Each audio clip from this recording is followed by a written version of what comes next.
कैसे रेज करें अपनी वाइब्रेशनल फ्रीक्वेंसी इंस्टेंटली, वो भी फ्लटर ब्रीदिंग टेक्निक का इस्तेमाल करते हुए। ये मेरे द्वारा यूज्ड काफ़ी कॉमन टेक्निक्स में से है अपनी वाइब्रेशनल फ्रीक्वेंसी को बढ़ाने के लिए, ताकि मैं उस फ्रीक्वेंसी पे रह सकूं जहाँ पे जॉय हो, पीस हो, ताकि मैं मैनिफेस्ट कर सकूं जो चाहता हूं लाइफ में। यूजुअली जब मेरे पास बहुत ज़्यादा समय नहीं होता अपनी दिनचर्या में, जब मैं ट्रैवल कर रहा होता हूँ और मुझे एकदम से उस स्टेट में आना होता है, ये ही वो टेक्निक है जो मैं यूज़ करता हूँ। पर उससे पहले आपको पता है क्या?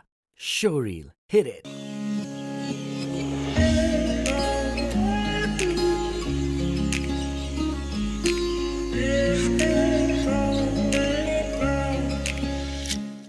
व्हाट्सअप गाइस, मैं हूं एरिक हो, इंटरनेशनल स्पीकर, एंटरप्रेन्योर और बेस्ट सेलिंग ऑथर। और इस वीडियो में मैं आपको बताने वाला हूं कि कैसे आप अपने वाइब्रेशनल फ्रीक्वेंसी को रेज कर सकते हैं और अपनी एनर्जीज को ऊपर उठा सकते हैं ताकि वो डिवाइन से या यूनिवर्स से मैच हों। और ये सब कैसे करना है इंस्टेंटली फ्लटर ब्रीदिंग टेक्निक को यूज करते हुए। पहले आप आराम से बैठ जाइए।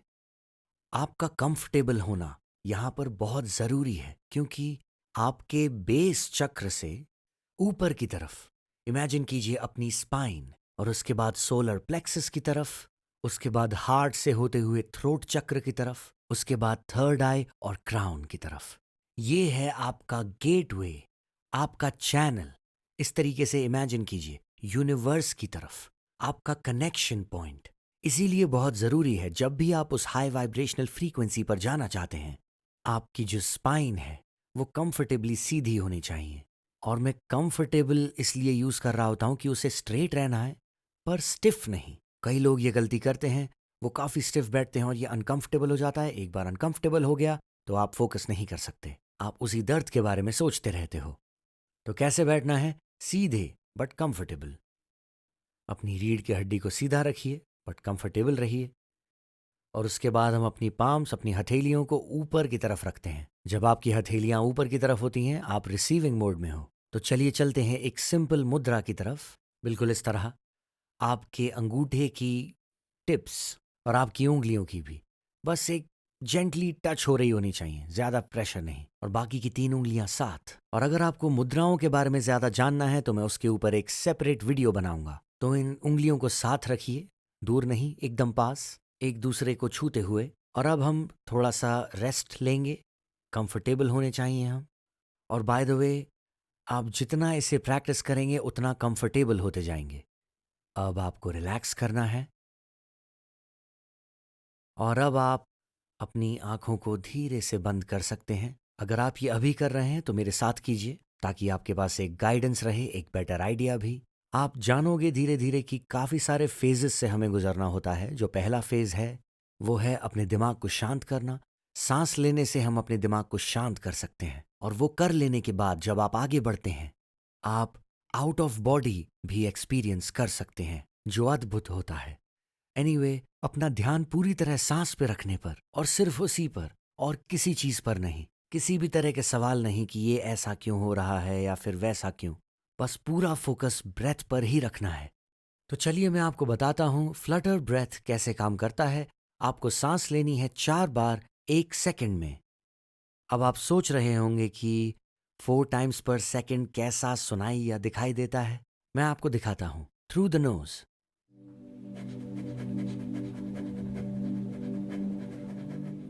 तो जैसा कि इसका नाम है फ्लटर ब्रेथ, अपनी ब्रेथ को फ्लटर कीजिए, in and out, in and out. और आपको करना है 4 बार 1 सेकंड में। और हाँ, आपको इतनी ज्यादा चिंता नहीं करनी कि 1 सेकंड में कितनी बार, बस जितनी तेजी से कर सकते हैं कीजिए। और बाय द वे, क्योंकि ये इतना फास्ट और इंस्टेंट है, होता ये है कि ये महसूस होता है एक दौड़ की तरह। पर फिर सोचिए, वो स्प्रिंट एक मैराथन में कन्वर्ट हो जाती है। एक मैराथन स्प्रिंट, सोचिए इस बारे में। ये आसान नहीं है। और जो लोग इसे पहली बार कर रहे हैं वो बोलेंगे ओ मैं और नहीं कर सकता, बट कैरी ऑन। मेरे मास्टर ने मुझे ये सिखाया था कि जब ऐसा लगने लगे कि आप इससे और आगे नहीं बढ़ सकते, जब बहुत थकान भरा हो जाता है ये, तब समझिए आधा रास्ता आ गए। मेरे साथ कीजिए, इससे थोड़ा आसान होगा आपके लिए। तो स्पाइन सीधी, कंफर्टेबल, हथेलियां ऊपर की तरफ देखते हुए। तो करना ये है कि आपको अपनी आंखें धीरे से बंद करनी है। जो लोग पहली बार देख रहे हैं उनको शायद ये इंटेंस या फिर रोमांचक लग सकता है, तो अपनी आंखें बंद कीजिए। आंखें बंद करने पर आपका अटेंशन अपने थर्ड आई चक्र की तरफ जाता है, तो अपनी आंखों को अपने थर्ड आई चक्र की तरफ बढ़ाइए, इस तरफ। ये आपके ब्रेन को आराम देगा और आपके फोकस पॉइंट को बदलेगा। तो चलिए इसे शुरू करते हैं एक साथ।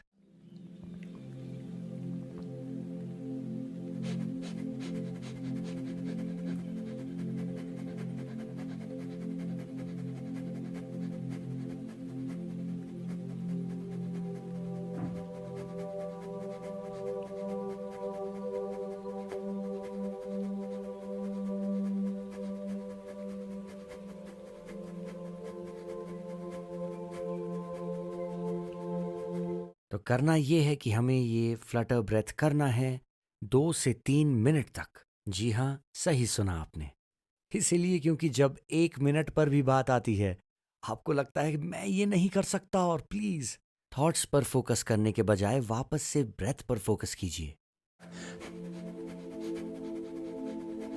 कई बार आपको लगेगा कि आप और नहीं कर सकते, गो बैक। अगर आप ये करते वक्त टाइम का ट्रैक ना रख पाएं क्योंकि आपने ये जस्ट अभी शुरू किया है, तो कोई बात नहीं। आप एक अलार्म सेट कर सकते हो। 2 मिनट का अलार्म लगाइए और फिर 2 मिनट तक इसे करने के बाद जब अलार्म बजे तो फिर रुकिए मत। आपको करना ये है कि आप एक डीप ब्रेथ लीजिए, एंड आउट। जब आप ये कर रहे हो तो अपना फोकस कहीं भी मत रखिए, अपना अटेंशन थर्ड आई चक्र की तरफ डालिए। और इस मोमेंट में आपको फील होगा कि आपकी एनर्जी हर जगह है, वो ऊंचाई पर है। ये एक हाई वाइब्रेशनल स्टेट है, पर फिर भी वो हर जगह है, बिल्कुल ही फ्लटर की तरह। जैसे कि आप डिजी फील कर रहे हो, ये क्या हो रहा है, काफी अस्त व्यस्त। हालांकि ये सारी हाई वाइब्रेशनल फ्रीक्वेंसीज हैं। तो इन 2-3 मिनटों के गुजर जाने के बाद आपको एक बार फिर सांस लेनी है।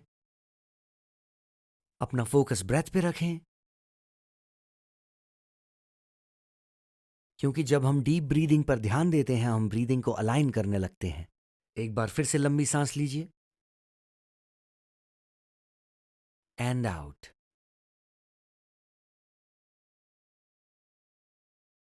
और एनर्जी अलाइन होने लगती है।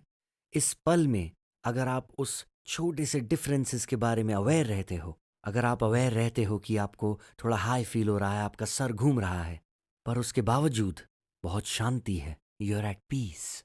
और जब आप इस स्टेट में होते हो, आप जान लो कि आप टोटल अलाइनमेंट में हो यूनिवर्स के साथ। गाइस, इसे आजमाइए, इसे अपनाइए, गिव इट अ गो। और बाय द वे, ये स्टेट मैनिफेस्ट करने के लिए सबसे बेस्ट समय होता है।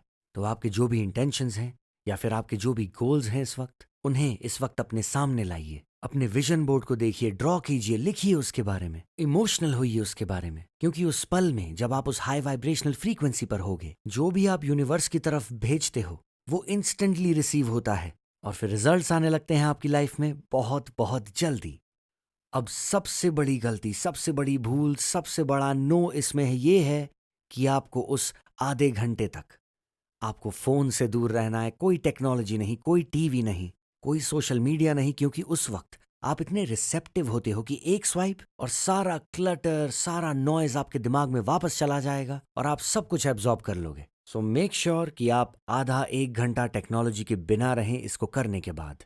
अगर आप नेचर में जा सकते हो तो वो और भी बेहतर है, क्योंकि एनर्जी रिसाइकल होने लगती है। गाइस, अगर आपको ये वीडियो यूजफुल लगा थोड़ा भी, तो प्लीज थम्स अप बटन को दबाइए और हमें बताइए कि आप ये वीडियो कहाँ से देख रहे हैं। हमें जानना बहुत अच्छा लगता है। और एक और बात, इसे करने के बाद अगर आपके लिए कुछ होता है तो आप इस वीडियो पर वापस आइए, अपने एक्सपीरियंसेस हमें बताइए कि आपको ये करने के बाद कैसा लगा है। अगर आपने मेरे साथ किया इसे तो प्लीज बताइए आप कैसा महसूस कर रहे हैं इस वक्त। और फाइनली रिमेंबर कि आपको दबाना है वो सब्सक्राइब बटन और वो नोटिफिकेशन बटन, क्योंकि इस साल मैं डेडिकेटेड हूँ 3 वीडियोस हर हफ्ते बनाने के लिए, ताकि मैं अकाउंटेबल रख सकूं आपको इस साल को अपना बेस्ट साल बनाने के लिए।